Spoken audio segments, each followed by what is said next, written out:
That sound you just heard? That was 10 million American families losing their homes. That was 8 million people losing their jobs overnight. That was your parents' retirement account dropping to zero in a single morning. And the men who caused it? They went to work the next day, collected their bonuses, flew home on private jets. Not one of them went to prison. Not one. Now let me ask you something. Have you ever been fined for a speeding ticket? $50, maybe $100, because you broke the law. These men stole $1.2 trillion from the American economy. And their punishment was a fine they paid with petty cash, and then went back to work.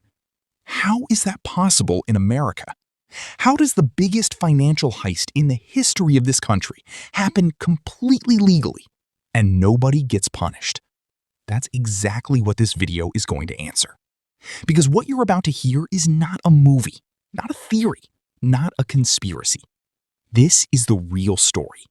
Real banks, real names, real crimes that were called business. And by the end of this, you're going to understand why that thumbnail is not clickbait. $1.2 trillion. Stolen legally, no one punished. Every single word of that is true. Let me ask you something personal. Did anyone in your family lose a job in 2008? Did anyone lose a house? Did your parents' retirement savings take a hit they never fully recovered from? Because mine did. I had a family member, worked 30 years, saved everything, bought a house outside Cleveland, did every single thing the American dream told him to do.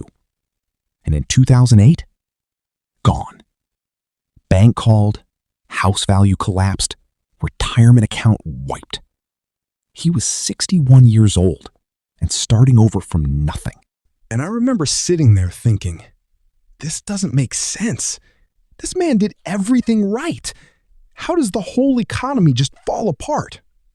So I started digging, and what I found changed the way I see everything.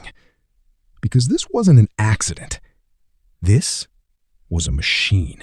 A perfectly engineered machine built inside the biggest banks in America, designed to extract money from ordinary people. And when it exploded, the people who built it had already moved their money out. So let me show you exactly how it worked. Here's a question.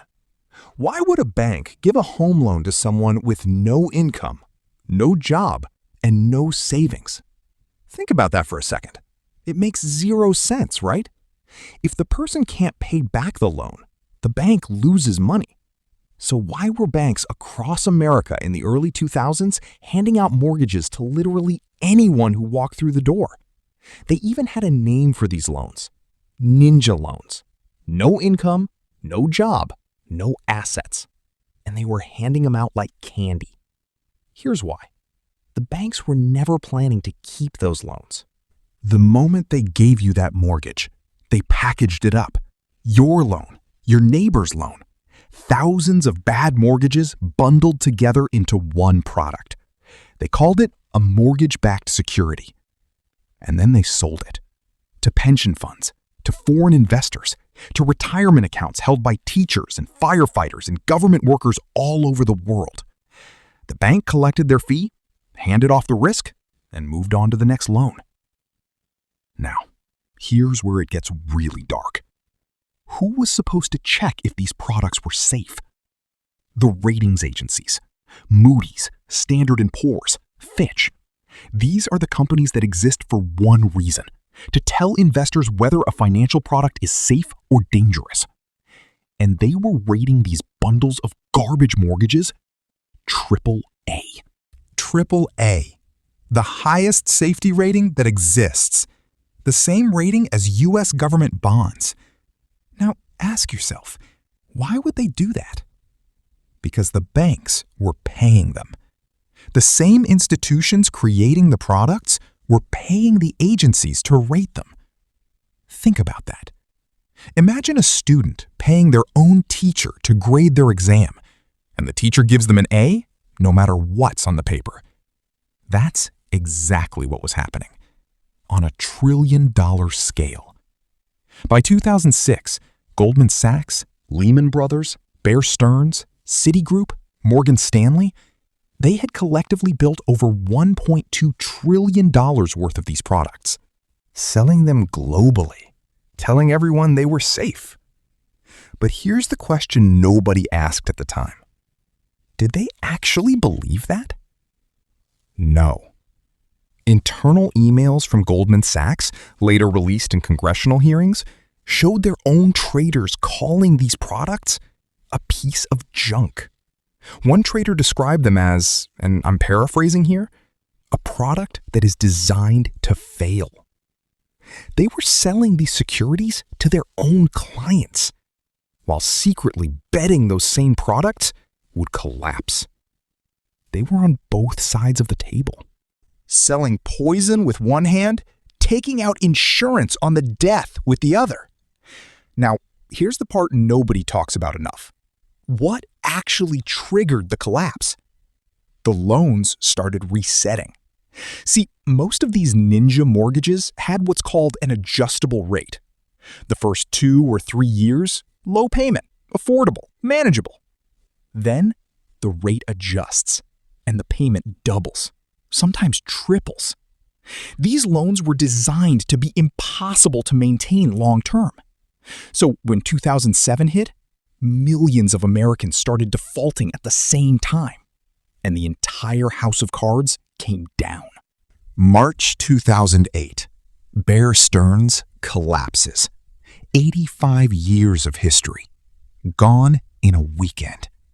September 2008, Lehman Brothers files for bankruptcy, the largest bankruptcy filing in American history. $613 billion in debt vanished overnight. The stock market hemorrhaged. In 6 months, American households lost $13 trillion in net worth. $13 trillion. Retirement accounts, savings, investments, all of it evaporating in real time. 8 million Americans lost their jobs. 10 million families lost their homes. Real people, real families, real lives destroyed. Now, stop and ask yourself this question. When the government stepped in, who did they help first? The families losing their homes? Or the banks that caused it? $700 billion. TARP, the Troubled Asset Relief Program, handed directly to the banks. The Treasury Secretary at the time was Henry Paulson, former CEO of Goldman Sachs. The man deciding which banks got rescued used to run one of the banks getting rescued. And the banks that received bailout money, within 12 months, they were paying out record bonuses again. JP Morgan, Goldman Sachs, Morgan Stanley. Billions in executive bonuses, paid for with money that came from American taxpayers. Now, here's the question that kept me up at night when I first learned all of this. How many Wall Street executives went to prison for the 2008 financial crisis?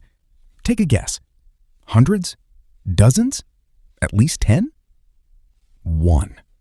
One person went to prison. Kareem Sarageldin, a mid-level trader at Credit Suisse.